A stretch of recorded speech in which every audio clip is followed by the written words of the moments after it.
É uma alegria estar aqui mais uma vez com os irmãos.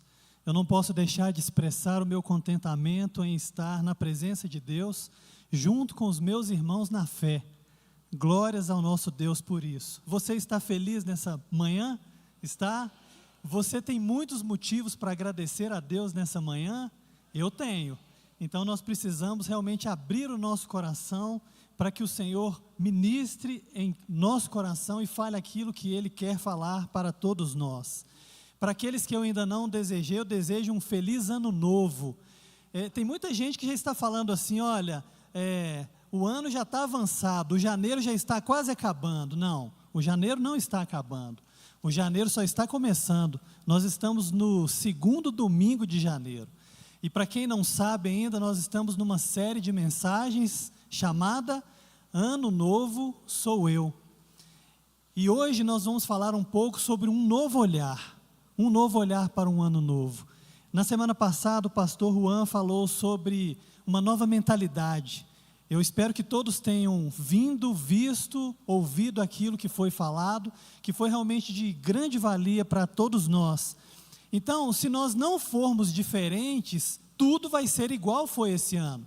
Então, se nós não mudarmos o nosso coração, se nós não mudarmos a nossa mente, o nosso olhar, as nossas atitudes, tudo vai se repetir como aconteceu esse ano. Muitas coisas deram certo, muitas coisas deram errado. Mas nós precisamos ser uma nova pessoa para um ano novo, com certeza. Nós precisamos ter um novo olhar para as situações que a gente não consegue mudar, e a gente precisa ter um novo olhar para as situações que a gente tem o poder de mudar. Então é sobre isso que nós queremos falar nessa manhã. O pastor falou muito sobre o mindset, mudança de mente, metanoia, sobre ser uma nova pessoa. Ele reforçou sobre um novo padrão mental de pensamento. Então nós precisamos realmente, quem não viu, vale a pena voltar naquela mensagem, estudar aquela mensagem, porque faz grande diferença na nossa vida. E como é que a gente consegue fazer diferente num ano novo que promete muitos desafios? Confiando em Deus. Essa é a primeira resposta da manhã. Confiando no Senhor de todo o nosso coração. E nós precisamos mudar, porque se nós formos diferentes, nós vamos fazer coisas diferentes. Conversando com algumas pessoas sobre mudança de processo dentro de uma empresa, falou assim, olha, se a gente faz algo dentro da empresa que funciona bem, então nós temos que melhorar aquele processo, para que ele flua melhor ainda. E se aquilo que a gente faz não está bom, a gente tem que mudar. O que não pode é continuar da forma que nós estamos fazendo, da forma como a gente está atuando. E agora eu quero fazer uma primeira pergunta. Você se lembra ainda das resoluções, das metas que você fez há 15 dias atrás? Quando o ano está virando, normalmente a gente pensa no próximo ano, né? Quais as metas, quais as resoluções eu vou desenhar, escrever para o ano novo? A pergunta é, você ainda se lembra dessas metas? Agora uma outra pergunta, você não fez essas metas? Você não tem costume de fazê-las? Você acha que isso não faz sentido? Você acha que isso não tem proveito algum? Então essas duas perguntas são perguntas que nós precisamos responder para cada um de nós, porque quem não faz, é preciso que faça. Por quê? Se nós não fazermos, como é que a gente vai planejar o ano novo? Eu preciso planejar minha vida, eu preciso planejar minha família, eu preciso planejar minhas finanças, preciso planejar minha carreira profissional, a minha vida cristã, eu preciso me planejar. Eu preciso ter em minha vida uma cultura de planejamento. Você tem essa cultura de planejamento? O pastor Juan, na semana passada, falou de como eles fazem na casa deles. Mas cada um tem uma forma diferente de fazer. O importante é que você faça, é que você planeje um ano. Eu fui olhar um pouco na internet sobre planejamento, encontrei alguns pensamentos bem interessantes.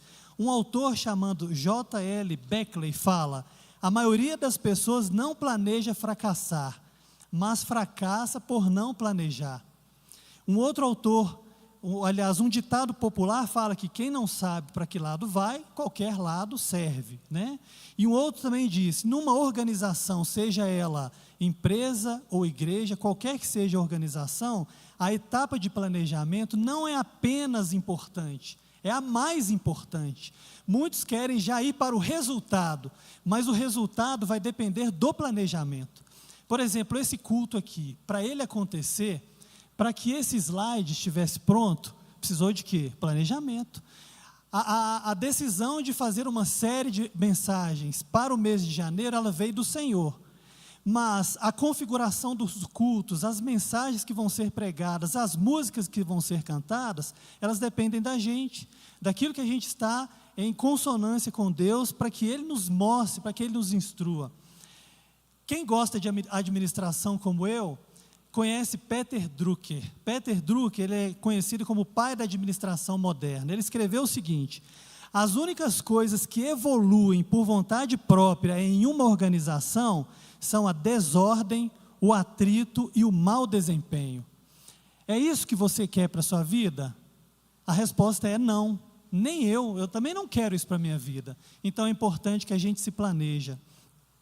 Mas voltando às metas, resoluções e promessas, essa semana conversando muito com o meu filho, né, antes dele viajar, conversei muito com ele sobre isso. Filho, o que você acha que as pessoas fazem resoluções no dia 31 de dezembro, mas elas não cumprem ao longo do próximo ano? Por que você acha que isso acontece?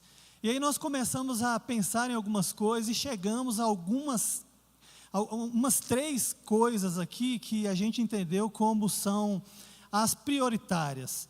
Primeiro, falta de tempo. As pessoas não cumprem com aquilo que elas prometeram para elas mesmas por falta de tempo. Mas a falta de tempo, ela é a desculpa mais incrível que existe, ou mais inacreditável que existe. Porque não existe falta de tempo. Vocês sabiam que não existe falta de tempo? Todas as pessoas que derem uma justificativa da falta de tempo, elas estão mentindo. Por quê? Não existe falta de tempo, existe falta de prioridade. Já virou até um clichê, não existe falta de tempo, falta de prioridade. A gente vai investir tempo ou gastar tempo naquilo que é importante para a gente. Se hoje o celular, a internet e o Instagram é mais importante para mim, então eu vou investir tempo nele. E é assim que a gente está fazendo. Quando a gente vai analisar, né, quantas horas a gente gasta ou quantos minutos a gente gasta, a gente vai saber. Então, o Google um dia, quando Deus perguntar para a gente o que a gente fez com o nosso tempo, talvez nem nós mesmos precisaríamos responder. É claro que nós vamos responder. Mas se o Google pudesse responder, ele responderia direto para Deus, porque ele sabe quantos minutos que a gente gasta em cada coisa infrutífera na internet. E não é só o Google, é a televisão, são os filmes, as séries. Muita gente maratona em várias séries, várias, mas não maratona em um capítulo da Bíblia, não maratona em um versículo da Bíblia, não maratona em um texto, em um autor específico da Bíblia. Eu vou desafiar você nessa manhã a maratonar no apóstolo Paulo. É incrível o tanto que nós vamos crescer. É incrível o tanto que nós vamos aprender. Eu instruo você a maratonar em Pedro, em João, maratone em Jesus. Você vai ver o tanto que você vai crescer em 2024. Então a primeira coisa que nós não podemos ter e dar de justificativa é falta de tempo, porque tempo nós temos. A segunda coisa é a preguiça. Essa o Samuel falou muito sobre ela, preguiça. Irmãos, é incrível como nós somos preguiçosos às vezes. Olha só, vocês conhecem alguém, eu falo conhece alguém, né? Que toda hora coloca lá no despertador, 10 minutos, mais 10 minutos, mais 10 minutos, mais 10 minutos. Tem despertador aí, gente, que a tecla snooze ali, ela já estragou de tanto que aperta. Por quê? Aqueles 10 minutos... Ele configura uma preguiça. Mas que preguiça? Preguiça de levantar. A primeira coisa que nós fazemos quando acordamos é levantar, ler a Bíblia, lavar o rosto, tomar um café, como o pastor Juan sempre fala, colocar a música que você gosta, criar um ambiente que é propício a você buscar a Deus e buscar a Deus. É isso, é preguiça. A cama está boa demais. É preciso um olhar para o nosso próprio comportamento nesse sentido. Irmãos, e quando eu falo isso, eu falo primeiro para mim. Não adianta eu falar uma coisa para a igreja e aquilo não fizer sentido para mim. Eu preciso também mudar a minha vida em relação à preguiça. E o terceiro ponto, a desmotivação. A desmotivação hoje é algo que está destruindo as nossas vidas, destruindo as famílias, destruindo as igrejas. Pessoas hoje que perderam o brilho no olhar, pessoas hoje que até vêm à igreja, mas vêm com a motivação errada, ou às vezes vêm sem motivação. A desmotivação, ela gera ociosidade em nossa vida, ela gera ansiedade, gera tristeza, ela gera depressão, e gera algo que tem me chamado muito a atenção na minha própria vida às vezes. A desmotivação gera apatia. Você já lidou com uma pessoa apática? Você já teve com pessoas em que você precisava que ela resolvesse alguma coisa para você, mas você olha para o rosto dela, nem cor de sangue tem no rosto. Você olha para o olhar dela, é um olhar pálido, um olhar sem vida, é um olhar desmotivado, uma pessoa apática. Quem gosta de ficar junto com pessoas apáticas? Ninguém. Então é necessário um novo olhar para a nossa motivação. É necessário olhar se nós mesmos já não estamos apáticos na nossa vida espiritual. É necessário nós olharmos para exemplos na Bíblia de pessoas que tinham tudo para serem apáticas, mas estavam caminhando, estavam correndo e fazendo uma grande obra para o Senhor. Essa semana mesmo eu conversava com um primo muito querido e ele falava sobre Elvis Presley. Quem já viu Elvis Presley num palco sabe da entrega daquele homem que ele fazia quando ele estava cantando e dançando. Só que ele não estava fazendo aquilo para Deus, ele estava fazendo aquilo para ele mesmo, para ganhar dinheiro, para o mundo. E por que nós também não nos entregamos melhor ainda do que Elvis Presley fazia quando ele estava no palco? Porque nós estamos muito apáticos espiritualmente. Eu estava até contando para o Renan mais cedo que eu conheci uma pessoa essa semana, 6:30 da manhã. E aí a primeira palavra que eu fiz para ele foi: o que você está esperando para o ano de 2024? Mas ele me respondeu de uma forma assim, incrível. Ele falou: olha, as festas acabaram de passar, eu não consegui aproveitar nenhuma delas, eu não tive prazer em nenhuma daquelas festas, nenhuma. Agora você me pergunta sobre o ano de 2024, o que eu acho? Eu não acho absolutamente nada. Eu não penso que vai ter nada de bom esse ano de 2024. Esse ano está muito esquisito, está muito estranho. Irmãos, é uma palavra de uma pessoa apática, de uma pessoa desmotivada. Nós precisamos pensar diferente. Nós precisamos pensar o seguinte: esse ano de 2024, eu vou ser uma nova pessoa. O ano pode ter os desafios que vierem, mas eu vou estar ligado ao Senhor Jesus. Eu vou viver um novo ano, porque eu não vou depositar a minha expectativa, a minha esperança nos políticos, na economia, naquilo que está dando ruim no nosso país. Eu vou depositar a minha confiança no Senhor. É no Senhor que nós depositamos a nossa confiança, amém? O pastor Hernandes sempre fala que tem pessoas que veem a vida, enxergam a vida com óculos escuros, sem cor, sem vida, tudo nublado. É preciso ter um novo olhar, é preciso ter uma nova direção. E uma nova direção nos fala o seguinte: talvez você esteja olhando para uma direção e você não esteja vendo resultado naquela direção que você está olhando. Então você precisa pedir a Deus para te dar um novo direcionamento na vida. Para quê? Para que você tenha uma nova vida. Mas às vezes você até tem uma nova direção, mas você não quer aderir àquela nova direção que Deus está te dando. Aí eu te faço essa pergunta: por que você não quer? Por que você não adere àquilo que Deus está te mostrando? O que está te impedindo de fazer a vontade de Deus? Então é preciso mudar a mentalidade, é preciso mudar o olhar para aquilo que Deus está me instruindo a fazer e fazer aquilo que vai realmente trazer uma transformação para a minha vida, amém? Tendo dito isso, vamos ler o texto, vai estar exposto aqui, Hebreus capítulo 12. Nós vamos ler nos versículos 1 até o 3.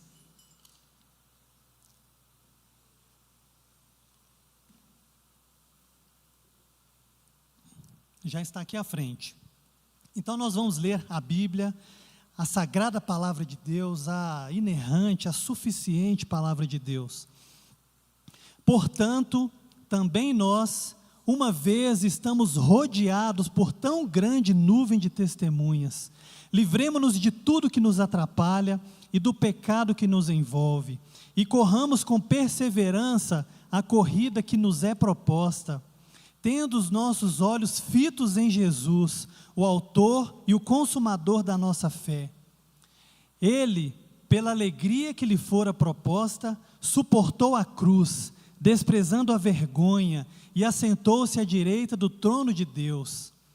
Pense bem naquele que suportou tal oposição dos pecadores contra si mesmo, para que vocês não cansem e nem se desanimem. Amém. Vamos orar. Senhor, nós glorificamos ao Teu nome, nós te agradecemos, ó Deus, porque a Tua palavra é a verdade. A Tua palavra muda a nossa vida, muda o nosso comportamento e muda o nosso coração. E nós estamos aqui, Senhor, humildemente pedindo ao Senhor que nos transforme nessa manhã. Nos ajude a entender aquilo que o Senhor quer nos transmitir agora de manhã, para que o nosso ano seja um ano diferente, para a glória e para a honra do Senhor. Amém. Então nós estamos aqui diante de um texto que eu julgo como maravilhoso, um texto magnífico. É um texto repleto de ensinamentos cristãos. Não se sabe quem foi o autor de Hebreus, muitos atribuem ele a Paulo, Apolo, Lucas, Epáfras, Silas e outros. Por que atribuem? Porque a linguagem parece muito com a linguagem de Paulo. E como esse texto também foi escrito perto dos anos 60 a 62 depois de Cristo, na mesma época que Paulo também escreveu Filipenses, Colossenses, Filemão, etc., e muitos atribuem a Paulo esse texto, mas nós não podemos afirmar isso. O fato é que esse texto foi escrito para a igreja primitiva, a igreja dos hebreus. Ele foi escrito aos hebreus. Então, a igreja primitiva estava ali em poucos anos de vida, eles ainda não tinham passado por tantas perseguições, martírios, como já tinha acontecido lá com Estevão, com Tiago e outros que estão descritos no livro de Atos. Mas o fato é que o texto começa falando aos hebreus com uma palavra muito interessante, portanto. Portanto, é uma palavra que dá conclusão. Então ele fala lá, portanto, uma vez que estamos rodeados de uma nuvem de testemunha, que nuvem de testemunha é essa? Portanto, quer dizer, tudo que nós acabamos de ler em Hebreus 11. O que tem em Hebreus 11? A lista da galeria dos heróis da fé, né?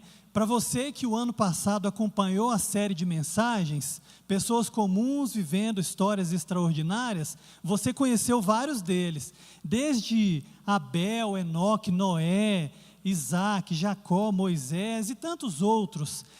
Essa lista da galeria fala nominalmente umas 16 pessoas, mas ela também fala de outras pessoas, de heróis da fé ao longo da Bíblia. Por que heróis da fé? Porque são pessoas que dedicaram a vida a Deus, renunciaram à sua própria vida, e eram pessoas que as qualificações que elas tinham não davam a elas a prerrogativa de ser escolhida por Deus. Mas o nosso Deus nos escolhe muito diferente das prerrogativas. Se eu fosse olhar as minhas, eu não teria nenhuma, absolutamente nenhuma, que fizesse com que Ele me escolhesse. E você que está sentado aí também, nenhuma prerrogativa você teria. E os heróis da fé eram pessoas comuns. Olha, nós temos na lista desses heróis uma ex-prostituta, Raabe, e ela é uma heroína da fé. Por quê? Era uma pessoa comum, era uma pessoa que vivia em pecado, mas ela ouviu a voz do Deus de Israel e ela foi salva. E ela hoje é uma pessoa que está entre essa nuvem de testemunhas. E eu gosto muito, irmãos, sempre que eu falar, vocês vão ver, eu gosto muito de pensar palavras no texto e entender um pouco mais o significado daquelas palavras. Então nós estamos rodeados de uma grande nuvem de testemunhas. Nuvem, quando nós pegamos, é um coletivo, né, de insetos, de gafanhotos, de pernilongo, etc. Se você for para uma roça, em algum lugar, e você vê uma nuvem de pernilongos, você não consegue contar quantos pernilongos tem ali. Mas é uma nuvem, são incontáveis. Então, essa nuvem de testemunhas, ao longo da Bíblia, nós vamos encontrá-los, nominalmente, todos eles. Mas o mais interessante que eu quero chamar a atenção aqui agora de manhã, essa nuvem também está aqui. Eu quero que você pense agora em quem está do seu lado, ou quem está aqui nesse recinto, sendo lá em cima, sendo aqui embaixo. Quem é essa nuvem de testemunha que inspira você a se aproximar de Deus? Essa pessoa está aqui, eu tenho certeza. E agora, uma outra afirmativa. Pode ser que essa nuvem de testemunha pode ser você. Pode ser que você esteja influenciando pessoas a se aproximar de Deus. Pode ser que você esteja trazendo pessoas para perto de Deus. Quando nós olhamos os exemplos dos heróis da fé, eles nos aproximam de Deus, porque eram pessoas comuns, pessoas cheias de dificuldades, cheias de problemas. Quando nós vemos Elias, era um homem que ele destruiu profetas de Baal, ele encarou uma coisa assim incrível, mas ao mesmo tempo ele estava deprimido, ele pedindo a sua própria morte. Era pessoa comum como nós. Então, quando nós atravessarmos do outro lado da parede, nós vamos ver alguns quadros ali. Nós vamos ver nuvens de testemunhas ali, que viveram antes de nós, há muitos anos também antes de nós. Mas nós precisamos entender a nossa responsabilidade hoje, como cristãos, como crentes em Cristo Jesus. Eu estou sendo essa nuvem de testemunha, como os meus irmãos do passado foi. Eles viveram pela fé. Abraão creu em Deus e isso foi imputado a ele como justiça. Abraão creu, eu creio também. Abraão não viveu pelo que ele viu, mas pelo que ele creu. Então nós temos grande responsabilidade.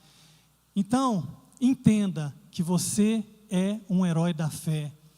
Se você está na presença de Deus, se você está fazendo a vontade de Deus, você é um herói na fé. Pastor Juan sempre fala, nós somos os personagens bíblicos do nosso tempo. E somos mesmo, porque ao passo que a gente cai, a gente se arrepende, a gente levanta. E aqueles personagens bíblicos, eles creram em Deus. Eles foram salvos pela graça em Cristo Jesus, lá no Antigo Testamento. Irmãos, tem muita gente que não entende isso. Como que as pessoas viviam no Antigo Testamento e eram salvos por Jesus? Eles eram salvos pela esperança que eles viam. Desde o Jardim do Éden, Deus prometeu um Salvador. Todos os profetas falavam sobre o Messias que veio. Então as pessoas criam nessa esperança, criam em Deus, criam no Messias que viria e era salva. Hoje nós já estamos do outro lado da história, nós já estamos no depois de Cristo. Então nós cremos pelo que nós já vimos acontecer. Jesus já veio e nós somos salvos pela graça mediante a fé no mesmo Cristo, que Ele já veio, amém? Você já é salvo pela graça, mediante a fé em Cristo Jesus. Você que ainda não consegue entender plenamente isso, eu explico. Muitas pessoas depositam a sua fé, acreditando que serão salvos em coisas, ou em pessoas, ou em obras. Não é assim que a gente é salvo. A gente é salvo só mediante Jesus Cristo. Fé e a fé nele apenas. Fé salvífica em Cristo Jesus. Então é assim que nós somos salvos.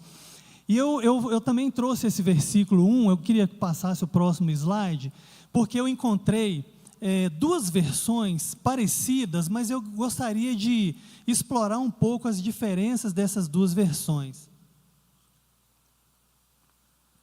As versões da Bíblia, a Nova Versão Internacional e a Almeida Revista e Atualizada. Eu vou ler as duas para nós percebermos a diferença que tem, as semelhanças e o que a gente consegue extrair de forma ainda mais orgânica do texto.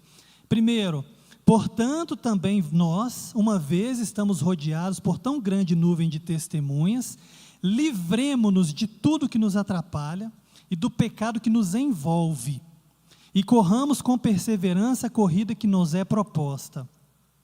Agora vamos ler a Almeida Revista Atualizada.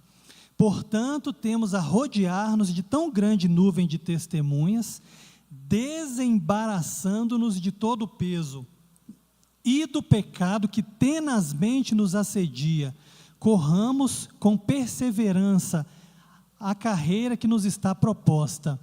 Eu não sei se vocês conseguem perceber, mas eu destaquei duas palavras: corrida no primeiro texto e carreira no segundo texto. Esse texto aos Hebreus, ele dá uma ideia de uma carreira cristã, de uma vida cristã como uma maratona. Tanto é que o texto fala: corramos com perseverança a corrida e depois corramos com perseverança a carreira.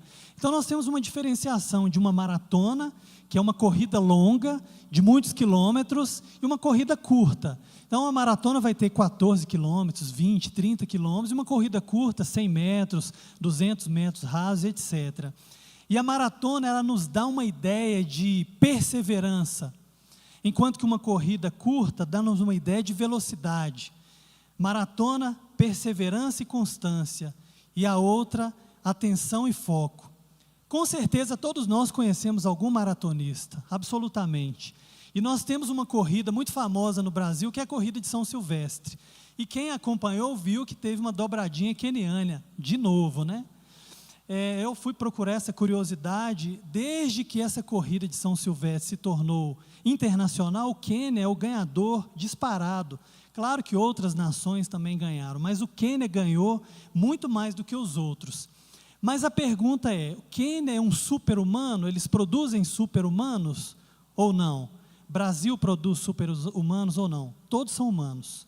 Então, qual que é a diferença do queniano que ganha corrida e de mim que não ganho? A diferença é treino, treinamento, absolutamente, treinamento, entrega e dedicação. Então, para eu ganhar uma corrida, eu preciso treinar, eu preciso de dieta, eu preciso de descanso, de ter prioridade, eu preciso de foco, principalmente, eu preciso de renunciar aos meus prazeres. Teve um dia que eu ouvi uma entrevista com um jogador de futebol, que perguntaram, o repórter perguntou para ele: qual que é a sua maior dificuldade para você ganhar um campeonato? Ele virou e falou assim: renunciar aos meus prazeres. Porque eu queria ir para a balada, como vários fazem. Eu queria tomar todas, como vários fazem. Mas eu renuncio a essas coisas. Para quê? Porque eu tenho um alvo a conquistar. Enquanto muitos jogadores de futebol estavam nas baladas na virada do Réveillon, eu li uma reportagem que Cristiano Ronaldo estava treinando. Ele estava fazendo musculação. Olha a diferença. O queniano, o que ele faz? E os outros, o que fazem? Por que eles ganham? Por causa de treino. Porque eles livram dos pesos. Olha só, o texto fala: nós precisamos o quê? Livrar do peso. Livrar do peso. E o outro fala: desembaraçar de todo o peso. E eu fiquei pensando na minha própria vida: qual o peso que eu estou carregando, que eu devia me livrar dele? Qual o peso da minha vida que eu preciso tirar, eu preciso me livrar? Qual o peso que está embaraçando a minha vida, né? Então eu preciso pensar aquilo que eu preciso renunciar. Quais os excessos de bagagem eu tenho? O que eu preciso deixar? O que eu preciso abandonar? E ainda dentro do treinamento, o texto fala: livrando do pecado que nos envolve. E o outro fala: desembaraçando do pecado que tenazmente nos assedia. Livrar do pecado, livrar do peso e livrar do pecado. O maratonista precisa ter dieta, ele precisa estar no peso ideal, ele precisa livrar de pesos. Por exemplo, o maratonista, se ele for correr com uma camisa dessa que eu estou correndo, uma calça como essa e um sapato como esse, é certo que ele vai perder, porque isso aqui é pesado, isso aqui não transpira. Então ele precisa trocar por o quê? Por uma roupa que transpira, uma roupa super leve. Quem gosta de bike aqui, o sonho é comprar a bike mais leve, é comprar aquela bike que pesa, se possível, 1 quilo só, como se fosse um papel, para ele não carregar peso extra. E o pecado também é um peso extra que nós estamos carregando. O pecado, ele nos envolve, a palavra está dizendo, não sou eu, livre-se do pecado que te envolve. Eu não vou julgar ninguém, mas eu conheço os pecados que me envolvem. Eu conheço os meus pontos vulneráveis e você também conhece os seus. Então é preciso você se livrar desses pecados que te assediam.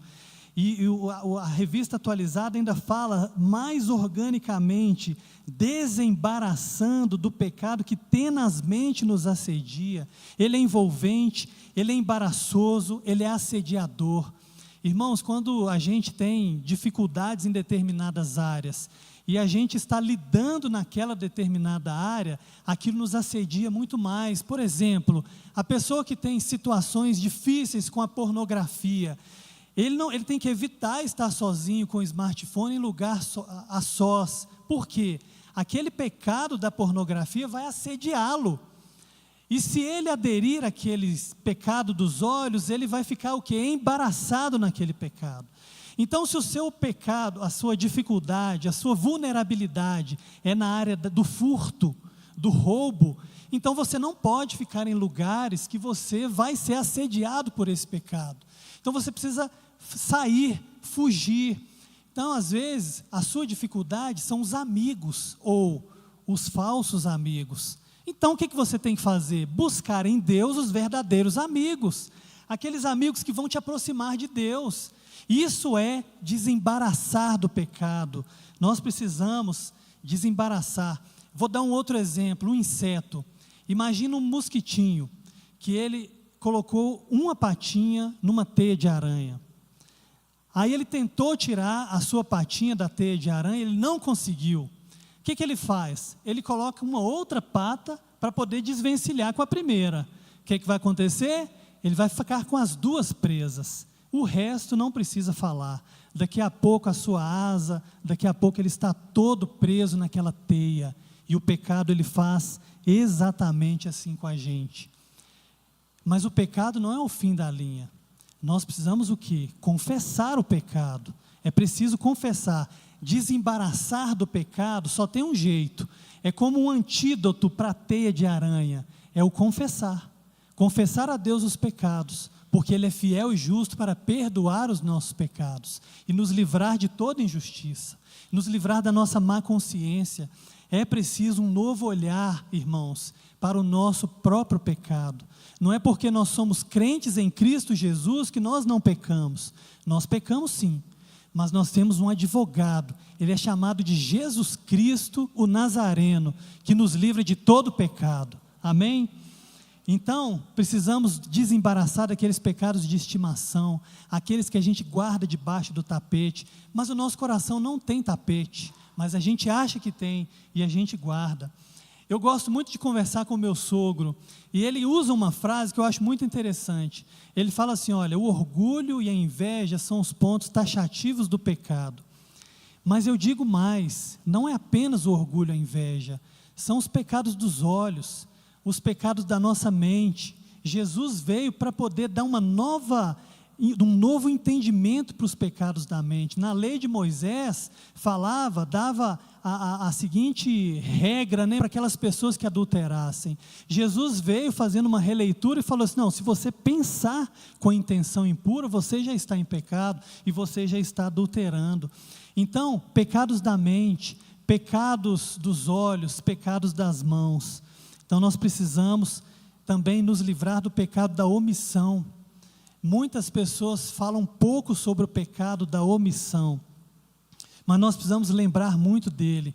Eu acho que o maior pecado hoje da igreja moderna é o pecado da omissão, porque nós estamos deixando de ir até as pessoas que precisam de Jesus e falar das pessoas para elas. Nós estamos cometendo pecados da omissão. Muitos colegas de trabalho abrem o coração para nós e nós não temos a coragem de falar, eu tenho a solução para o seu problema. Essa solução chama Jesus Cristo, o Nazareno, o Deus da Bíblia. E nós acabamos deixando essa omissão tomar conta. E até que ponto eu devo lutar contra esse pecado? Olha lá, nós precisamos lutar contra esse pecado. O versículo 4 desse mesmo texto fala o seguinte: na luta contra o pecado, vocês não resistiram até o ponto de derramar sangue. Significa o seguinte, que eu preciso lutar contra o meu próprio pecado até o ponto de eu mortificar a minha própria carne. Eu preciso agir dessa forma.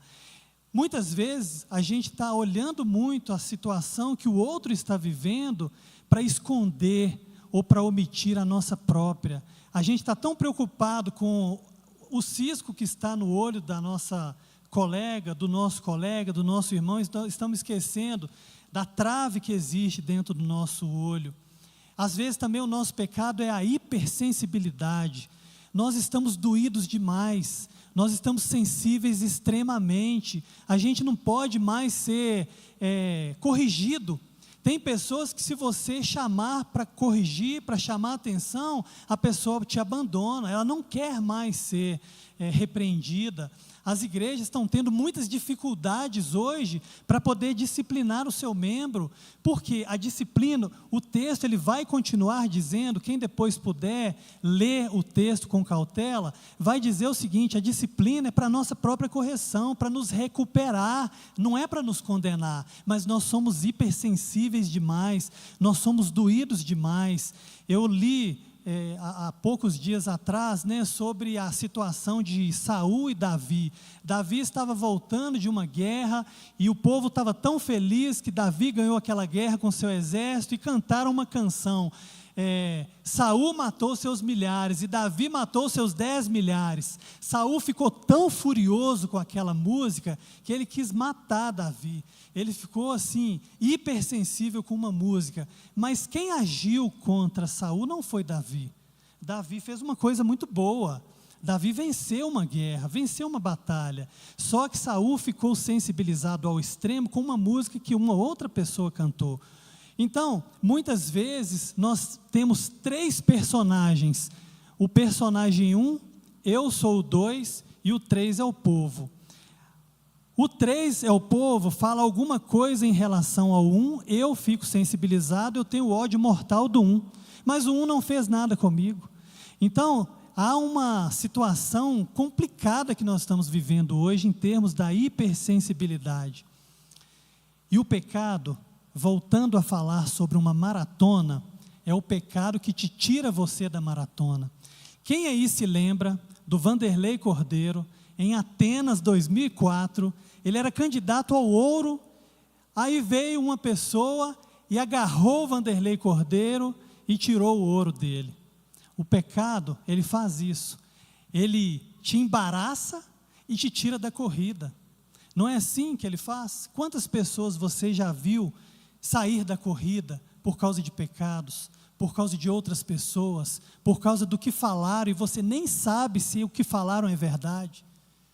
Então a gente precisa ter muito cuidado, porque ao passo que nós temos uma nuvem de testemunhas nos instruindo a caminhar essa caminhada cristã na presença de Deus, nós temos o peso e nós temos o pecado que está aqui, travando a nossa vida, travando a nossa corrida, travando a caminhada. A Bíblia fala que o diabo anda ao nosso derredor, rugindo como leão, buscando a quem possa devorar. Só que a palavra não fala só o ponto negativo, ela fala o ponto positivo, que o anjo do Senhor está ao redor dos que o temem e o livra. Então nós temos aqui um anjo do Senhor ao nosso redor, mas nós temos o diabo ao nosso derredor. Então o que nós precisamos fazer?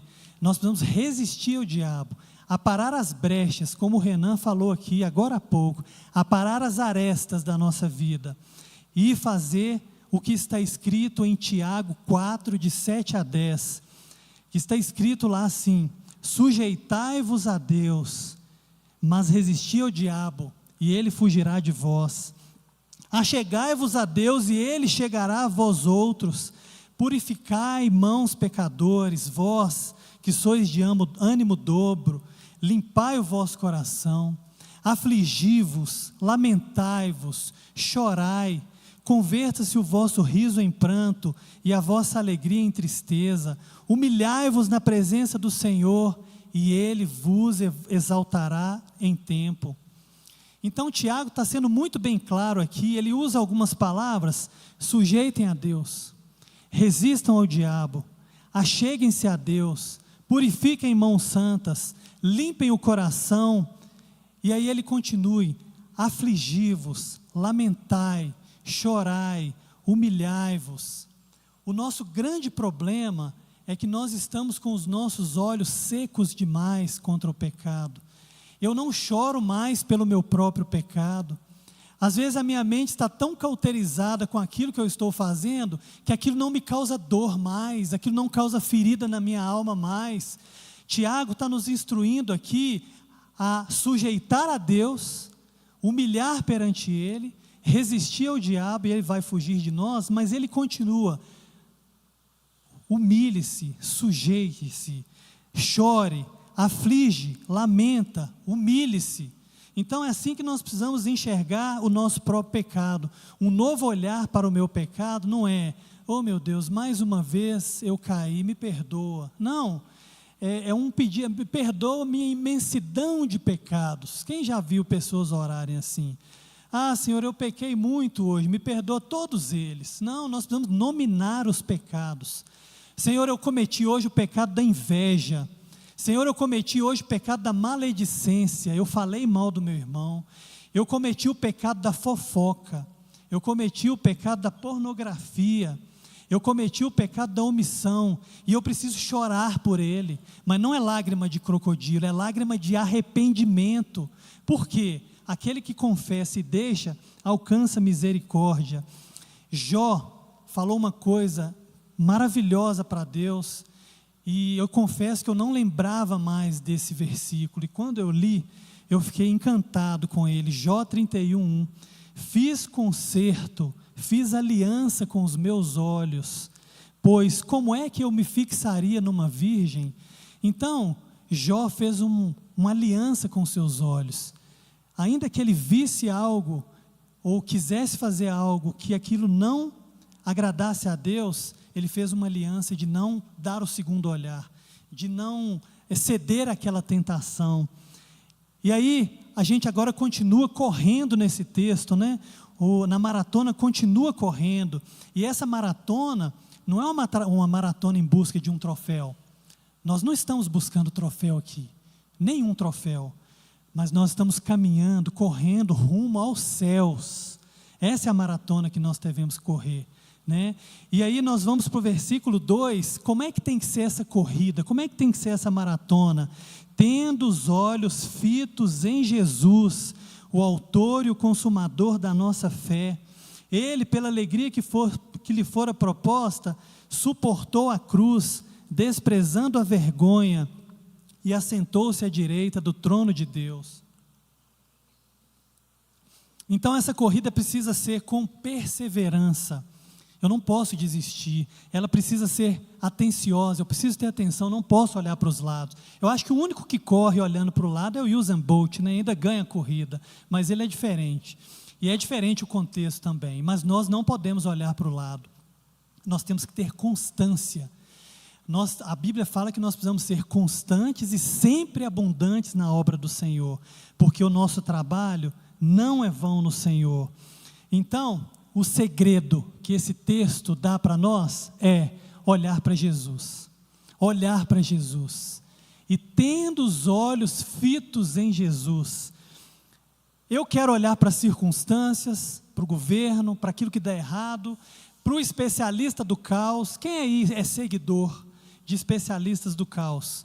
Nós temos uma infinidade de especialistas do caos. Vai dar errado, o governo vai dar errado, a economia tem viés de queda, tudo vai dar errado. Jesus não está mais olhando para a gente, tudo vai dar errado. Os especialistas do caos, nós precisamos ter muito cuidado com esses especialistas do caos. Eu falei ontem mesmo com a minha mãe sobre isso. Mãe, muito cuidado com o que a senhora vê, porque os especialistas do caos estão tirando o nosso foco da nossa maratona cristã. Eu paro de olhar para o Filho de Deus, eu paro de olhar para o que o Senhor fez, para o que o Espírito Santo está me dizendo através da palavra de Deus, e aí eu vou olhar para quem? Para o especialista do caos. O segredo é olhar para Jesus. Os jornais têm vieses, infelizmente, não vou citar nenhum, mas todos os jornais têm algum viés. Ou ele é para a direita, ou ele é para a esquerda, ou ele é para o centro, mas ele tem viés. Não existe nenhum jornal neutro, não existe. Então nós precisamos estar, acho que foi Billy Graham que diz que nós temos que estar com o jornal em uma mão e a Bíblia do outro. Mas a gente precisa olhar os acontecimentos e com a fé que nós temos e a revelação da palavra, para a gente não se enveredar por caminhos que o Senhor não nos chamou. Então, a gente olha para tudo isso e, por último, se sobrar tempo, e a gente já falou sobre o tempo, a gente olha para a palavra. Se der tempo, eu vou ler um texto da Bíblia hoje, né? E às vezes eu vou ler só a promessa, né? Tem gente que gosta de ser guiado apenas por promessa, caixinha de promessa. Opa, hoje o Senhor, eu te digo, ser forte e corajoso, hoje vai dar certo na sua vida, você só vai ter vitórias. Tem gente que é triunfalista, gosta só das notícias boas, vai dar certo. Não, a palavra, ela é completa, ela não tem viés, ela é reta. A Bíblia, ela é reta, mais penetrante do que uma espada de 2 gumes, ela divide até a intenção do nosso coração, ela revela as intenções do nosso coração. Então, é ela que nós precisamos. E nessa caminhada, muitas pessoas, nessa corrida, nessa maratona da fé, muitas pessoas desistem. Quem aqui, eu vou citar de novo essa corrida famosa do Brasil, de São Silvestre, quantas pessoas ficam pelo caminho, não é mesmo? Eu não sei quantas pessoas começam, mas a quantidade que termina é sobremodo menor do que aquela que começa.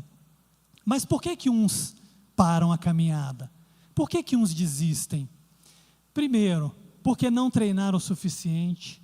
Segundo, porque não deixaram peso suficiente. Porque não fizeram uma dieta ok, não estiveram com o peso ideal. E voltando para a nossa realidade espiritual, não abandonaram o pecado. Pessoas que não abandonaram aqueles velhos hábitos, pessoas que deixaram de olhar firmemente para Jesus, tiraram os olhos de Jesus e colocaram o olho no pastor, no presbítero, no diácono e um irmão que está sentado no banco. Por isso desistem da caminhada.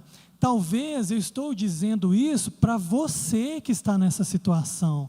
Eu não te conheço, eu não conheço você, eu conheço algumas pessoas apenas, mas se você está vivendo essa situação de desânimo, eu não estou mais querendo, já não acredita mais na igreja, não acredita mais no Salvador, já não acredita mais, não crê mais, pessoas que deixaram de olhar firmemente para Jesus. É para essa pessoa que a Bíblia está dizendo, ela está chamando a atenção de todos aqui. Às vezes você não está mais vendo saída para a sua história, mas aqui a Bíblia está te chamando, fixe o seu olhar no único que não erra, fixe o seu olhar em Jesus, o Deus de Israel. Ele te chama, alma cansada, vem já, manso e suave. Quem não conhece essa canção tão antiga? Manso e suave, está Cristo chamando. Alma cansada, vem já, vem já. Existe uma maratona, ela está acontecendo. Volte para o seu lugar nessa maratona da fé em Cristo, maratona da caminhada cristã. Talvez não seja você que abandonou essa caminhada, talvez seja o seu filho, talvez seja a sua filha, o seu genro, a sua nora, o seu pai, a sua mãe, o seu sogro, a sua sogra, pessoas do seu convívio que caminhavam, corriam, estavam animadas na presença de Deus, estavam aqui tocando, estavam louvando a Deus e hoje estão jogados à margem da sociedade. Às vezes nem estão jogados à margem, mas estão parados, estão apáticos, estão paralisados em sua caminhada. É para essa pessoa também que a Bíblia está falando. Precisamos voltar para essa caminhada e ter os olhos fitos em Jesus, olhar para Jesus, olhar fito, olhar fixo, é um olhar constante, é um olhar inerrante, um olhar além de contemplativo, é um olhar de amor, é um olhar agudo, intencional, é um olhar de misericórdia, porque o nosso alvo é Cristo Jesus, amém? O nosso alvo é Cristo Jesus, porque o próprio texto fala que Ele é o autor da nossa fé, Ele é o consumador da nossa fé, porque fé em nós mesmos não haveria, a não ser que Ele fizesse brotar essa fé nele em nosso coração. Ele é o autor da nossa fé. Então, irmãos, se Ele é o autor da nossa fé, Ele vai ser o aperfeiçoador também. E o texto original fala desse aperfeiçoador, desse consumador. A minha fé, eu sinto que ela é pequena, mas o consumador, o aperfeiçoador vai fazê-la aumentar. A cada dia, a Bíblia fala que a vereda do justo, ela é como a luz da aurora, ela vai brilhando mais e mais, até se tornar dia perfeito. É assim que é a nossa caminhada de fé. Eu tenho uma fé desse tamanho, mas Ele vai aperfeiçoar, Ele vai fazê-la aumentar, até que eu chegue a alcançar a estatura do varão perfeito, quando Ele nos dará um novo corpo, uma nova vida lá nos céus. E aí fala que pela alegria que estava proposta, o Senhor Jesus, Ele suportou a cruz, desprezando a vergonha, e assentou-se à direita do trono de Deus. Que alegria é essa que Jesus estava proposta? É a própria alegria de fazer a vontade do seu Pai. A alegria que estava proposta foi tão grande que Ele suportou a cruz. Ele teve a humildade de descer, abrir mão da sua glória, deixar os céus e vir aqui vestir uma pele humana como a nossa, sentir as dores que a gente sente. A alegria que estava proposta foi tão grande que Ele deu a sua vida por nós. Ele se humilhou, suportou a cruz e se deu em nosso lugar. E aí Deus o fez assentar à sua direita, o Pai fez-o assentar à sua direita e deu a Ele um nome que está acima de todo nome, para que ao nome de Jesus toda língua e todo joelho se dobrem, confessando que Jesus Cristo é o Senhor, para a glória de Deus Pai. Amém? Filipenses 2, 9 a 11 fala: pelo que também Deus o exaltou sobremaneira, e lhe deu nomes que acima de todo nome, para que ao nome de Jesus se dobre todo o joelho, no céu, na terra e debaixo da terra, para que toda língua confesse que Jesus é o Cristo, é o Senhor, para a glória de Deus. Nós precisamos decorar isso aqui, irmãos. Nós precisamos citar isso aqui para as pessoas que estão perdidas. E agora, o último versículo, é um versículo assim que, em todo o texto, foi o que eu mais fiquei impactado. Versículo 3, ele está escrito assim: pensem bem. Eu quero que vocês guardem essa palavra.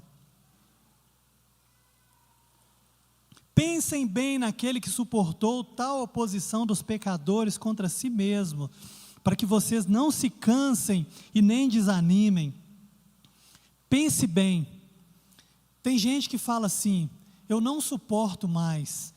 Olha só, pense bem naquele que suportou tal oposição. Tem pessoas que, por muito menos do que o que Jesus fez, falam: eu não suporto mais. Pessoas tiram a sua própria vida por não suportar mais determinadas situações. Os especialistas em psicologia falam que quando a pessoa tira a própria vida, é porque é um sofrimento tamanho que a pessoa tem, que ela acha que só tirando a própria vida que ela vai resolver um problema. E é um problema maior que ela consegue enxergar, porque ela não consegue fixar o olho dela em Jesus. Ela fixa o olho dela naquele problema, naquela situação, naquela dívida, na traição, ou em várias coisas. Ela não consegue mais, então ela não suporta mais. Eu cheguei ao meu limite, não dá mais para mim. Mas será que nós chegamos mesmo? Olha o exemplo que a gente está vendo aqui. Pense bem sobre isso. Ele foi até o limite máximo, ele extrapolou todos os limites máximos de uma pessoa humana. Ele suportou a oposição dos pecadores até dar a sua própria vida.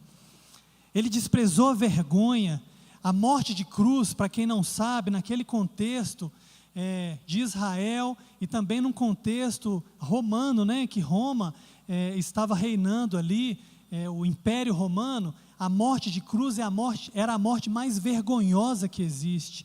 Então Jesus, por amor a nós, Ele desprezou essa vergonha de ser morto por uma morte vergonhosa, a morte de cruz.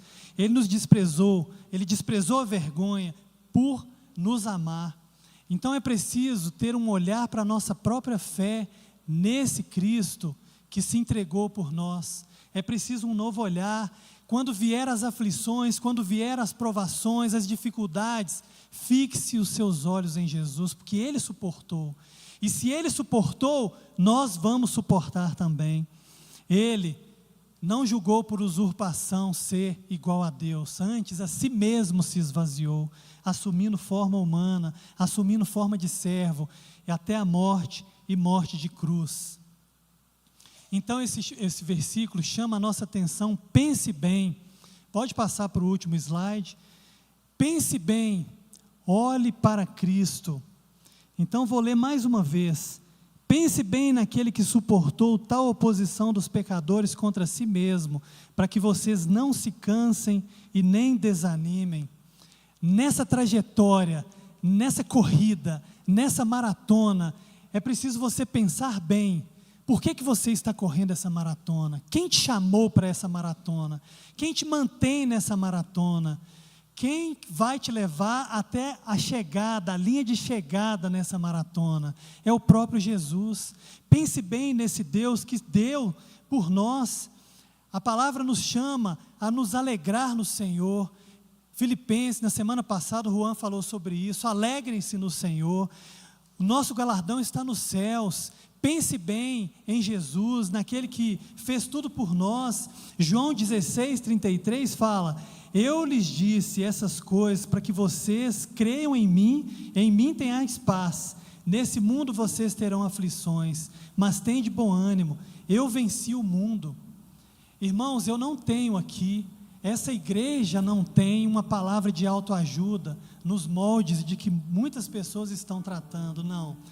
Aqui nós precisamos alertar sobre o pecado, alertar sobre a caminhada cristã, alertar sobre aquilo que nos tira do alvo, e alertar que existe uma linha de chegada, e essa linha de chegada só irão passar por ela aquelas pessoas que estão pensando bem sobre aquele que vai nos garantir a linha de chegada. Essa igreja tem um compromisso com a palavra de Deus, não com autoajuda. Eu podia muito bem falar alguma coisa para poder falar do seu ego. Deus vai te dar tantas casas, tantos carros, você vai triunfar, você vai ter uma vida boa aqui na terra. Não, aqui a palavra fala de tribulações. Tem de bom ânimo, eu venci o mundo. A palavra que fala de perseguição. O povo lá, o hebreu, naquela época, no contexto dessa carta, ainda não tinha passado por tantas provações, mas passariam. Se a gente ler o resto do texto, nós vamos ler que tenha bom ânimo, as provações venham, mas as provações venham para te aprovar, não é para te reprovar. Pense bem naquele Cristo que te deu a sua vida por você. Pense bem naquele que te mantém. Tenha um novo olhar para a vida cristã.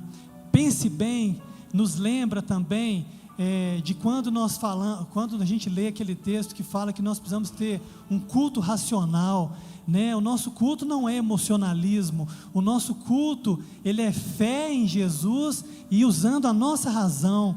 Para a gente fazer um verdadeiro culto a Deus, nós precisamos usar todo o nosso intelecto, tudo que a gente tem de melhor em nossa mente, nós precisamos aplicar no culto a Deus, em nossa casa, na própria vida. Pense bem, é preciso pensar, é preciso raciocinar, é preciso analisar, ver o que Jesus fez por nós. Pense bem, é preciso ter uma nova postura. Não dá mais para eu ser a pessoa que eu fui o ano passado, eu não vou ter mais resultados como eu tive, se eu tiver uma nova postura, eu vou ter resultados melhores. Não estamos falando aqui que o ano de 2024 vai ser um ano sem problema, isento de dificuldades. Não é isso. Nós estamos dizendo o seguinte: a partir de quando nós tivermos uma completa dependência a Deus, o nosso ano vai ser diferente. Nós vamos ser pessoas diferentes para o nosso ano. Ainda que venha tribulações, ainda que venha dificuldades, ainda que venha desempregos, ainda que venha doenças. Certa vez uma pessoa me falou: graças a Deus, deu tudo certo, aquele exame que nós fizemos deu negativo, Deus é fiel, não foi, aquela doença que a gente esperava que tivesse, não deu resultado positivo, Deus é fiel. Eu tive que repreender, falei: não, Deus não é fiel apenas quando dá certo, Deus é fiel em todo o tempo, ainda que dê errado, ainda que as coisas saiam daquilo que a gente planejou, ainda que o trem saia do trilho, Ele é o único capaz de fazer o trem voltar para o trilho. Ele é o único. A doença veio. O que nós vamos fazer com a doença agora? Dependência de Deus. Aquela pessoa te abandonou, o seu esposo te abandonou, a sua esposa te abandonou, seu filho te abandonou, a vida não acabou. Olhos fitos em Deus, pense bem se você está olhando para Ele ou não. Ainda que as coisas venham, dificuldades para a nossa vida, nós precisamos olhar para Ele, pensar nele o tempo todo.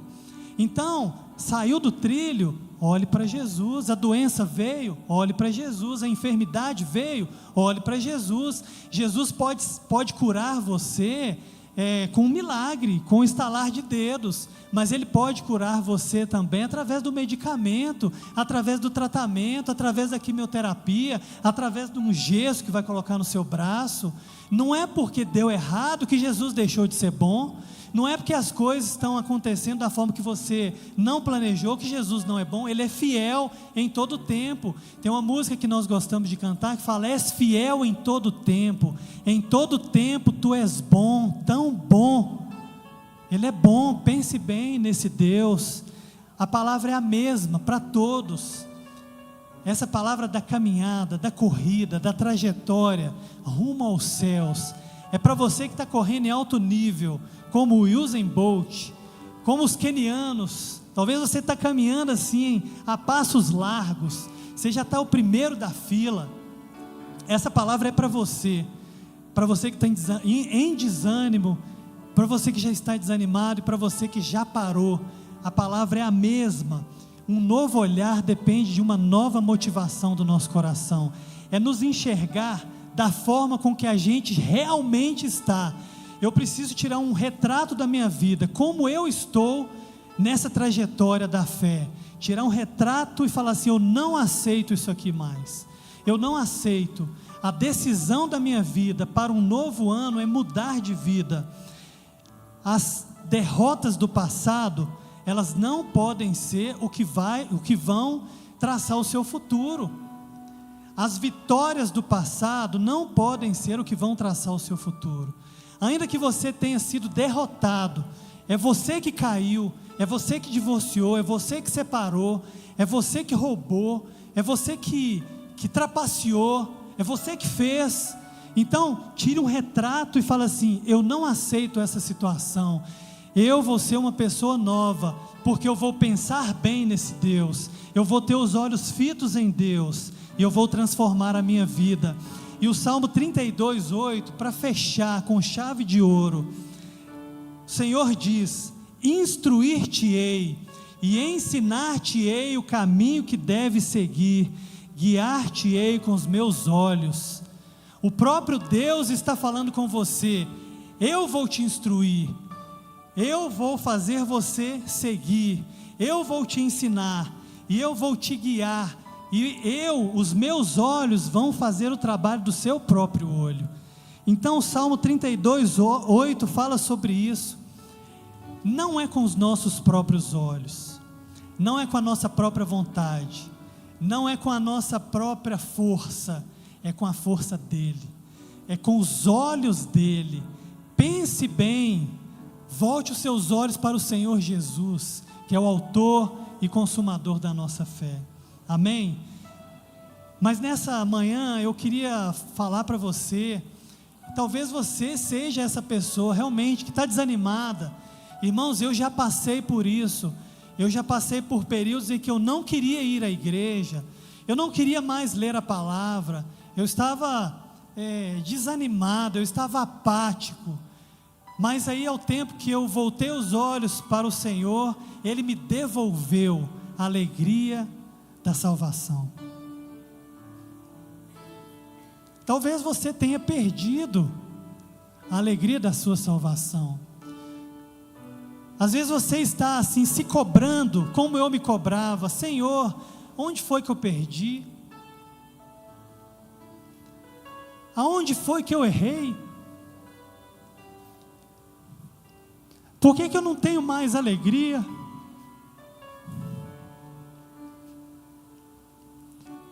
Por quê?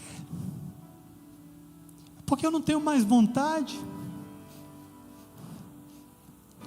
Onde eu caí? Apocalipse fala, uma das cartas, olha bem para onde você caiu e se arrepende. Qual foi o lugar? Qual foi o gatilho que fez a minha queda? Qual foi o gatilho que me tirou da corrida? O que me tirou da caminhada? Pense bem. Abaixe seus olhos, baixe sua cabeça e faça um exercício na sua mente. Pensa aí no seu coração, o que está tirando o seu foco? São os amigos? São os falsos amigos? É a internet? O que é? Eu não sei, mas você sabe, e o Senhor sabe. E eu gostaria de convidar você a vir aqui à frente. Você que não aceita essa situação, você, a partir de hoje, eu sou uma nova pessoa. Não me define mais o meu pecado. Não me define mais aquilo que está me afastando de Deus. Não me define mais as más notícias. Não me define mais. E que você venha até os pés de Jesus. Se entregue ao Senhor. Fale com o Senhor da sua vida, do seu pecado, da sua situação. Se você não quiser vir aqui, pode ficar no seu lugar, não tem problema, mas o importante é que você faça uma autoanálise e não volte para sua casa, não almoce, não coloque a primeira colherada de comida na sua boca, sem que você faça um acordo com o Senhor, sem que você faça uma aliança com o Senhor, como Jó fez. Eu vou fazer uma aliança com os meus olhos, e faça uma aliança com o seu coração. Senhor, muito obrigado, ó Pai, pela bênção da salvação. Obrigado, Senhor, pela maratona que o Senhor nos permite estar. Obrigado, Senhor, por tudo que o Senhor tem feito em nossa vida. Obrigado, Senhor, porque nós podemos pensar bem no Senhor, pensar bem na nossa própria vida, mudar a nossa trajetória, mudar a nossa vida. Mas nós sabemos, ó Deus, que nós não temos força para isso. Nós não temos mesmo, Senhor. Nós não temos. Mas na força do Senhor nós podemos. Os olhos do Senhor é que vão nos guiar, ó Deus. É os olhos do Senhor que vão nos guiar. Não são qualquer olhos. É os olhos do Deus Todo-Poderoso, do Criador dos céus e da terra, daquele que é capaz de fazer infinitamente mais do que tudo que nós pedimos, de tudo que nós pensamos, segundo o poder de Deus que em nós opera. Pai, essas pessoas que estão, ó Deus, entregando as suas vidas nesse momento, que não, ó Pai, aceitam mais a situação em que estão, que o Senhor, ó Deus, possa confirmar esse compromisso, ó Deus, nos seus corações, que haja realmente um compromisso inabalável de cada pessoa diante do Senhor, um compromisso de total entrega, de total renúncia ao pecado, para que o Senhor reine, ó Pai, reine sobre a nossa vida, reine sobre as nossas decisões, reine sobre o nosso futuro, ó Deus, sobre o nosso presente. Ó Pai, louvado seja o Teu nome, engrandecido seja o Teu nome, no nome amado e precioso do nosso Senhor e Salvador Jesus Cristo. Amém e amém.